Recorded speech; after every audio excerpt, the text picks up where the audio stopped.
Hi, Sandra here from Create in Spain with another tutorial. Again, this one is on stencils, but it's a different way of making stencils. And so I thought you might find it interesting. I've just drawn a random shape, just using this tool here on the left-hand side.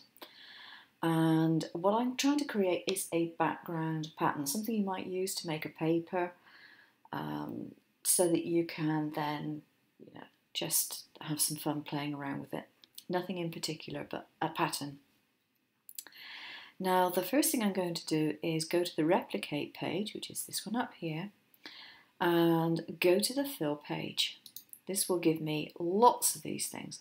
Actually, I've got to select it first. Okay, fill page. Ta-da. Okay, now that's done the job more or less, but it's a case of less rather than more. All it's done is it's filled the page at regular intervals with this particular shape, in line, no rotation. And okay, maybe that's what you want for a standard pattern, but it's not what I'm after at the moment. So what I'm going to do is select all of these and go to the nesting page.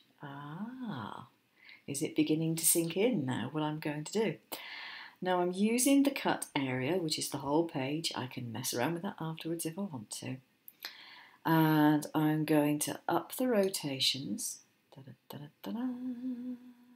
I'll go for about 12. And I'm going to increase the padding. Oh, I'm going to go to about 18, I think. And I'm going to click Nest. Now it may take a little while for it to work this out, so please be patient. But work it out, it will. Ta-da!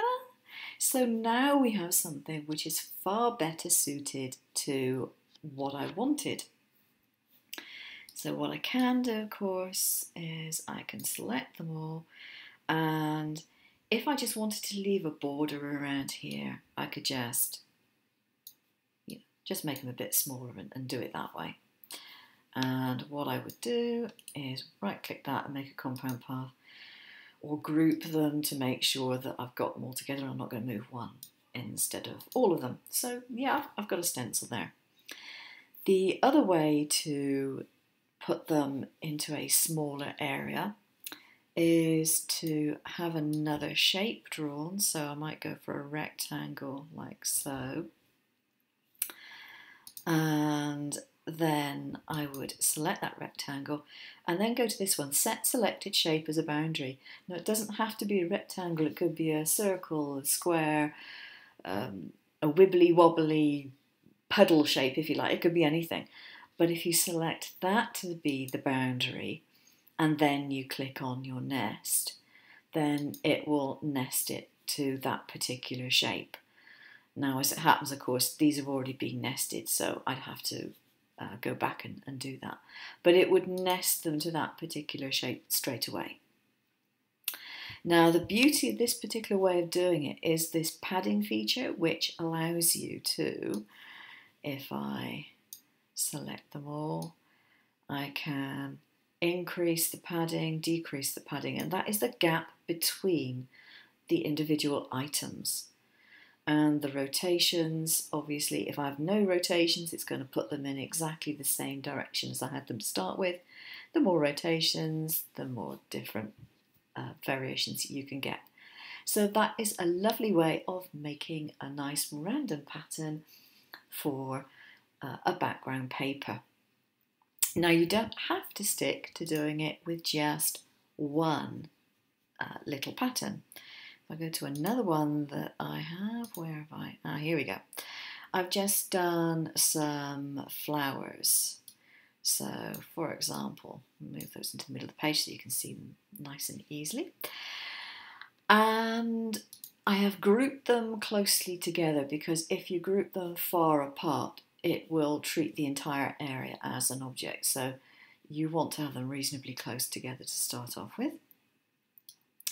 So I'm going to select those, I'm going to go to my replicate page again, and I'm going to scroll down and fill page. Okay, so we have that. Now, okay. I want to have these filling a circle for some reason. Don't know why, but I do. Okay, so I've drawn my circle. I've now got to go to my nesting page, and I want to select my circle, so I'll click on that. Use selected shape as a boundary. Yeah, there we go. And I want to have, now let me see, a little bit more padding, maybe 10 padding. Rotations, 4. Okay, select that number of them and nest. Okay, and it's nested them all in that circle. Now, obviously at the moment I've got all these underneath. Now let's see what happens, just as an experiment, if I try and get it to select all of them and put it in the circle, which obviously won't fit. So let's see what happens. Click on the nest, and there we go. It's fitted as many as it can into there. But what I would suggest that you do, if you're going to do this, is to select your circle. Doesn't like me doing that, okay. Okay, let's go back to where we had the circle. Select the circle and put it out of the page, first of all, and then, having set it, select it to the boundary, so it's got the boundary there, and then select all of these, and then go to nest, and then get it to process it. And it has taken out exactly what it can fit into that circle, and it's not over the top of all the others, so that's how it would do it. So an interesting way of getting a stencil.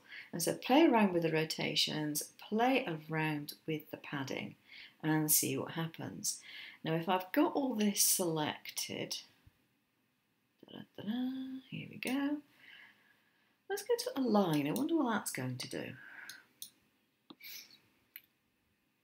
Having not tried it. Okay, so that aligns them all in the same direction, I believe.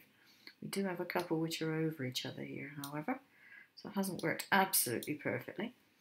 But it's certainly a lot easier than it would be to manipulate your images singly. Okay, I hope you've enjoyed that brief tutorial. Thank you very much for watching. Bye-bye.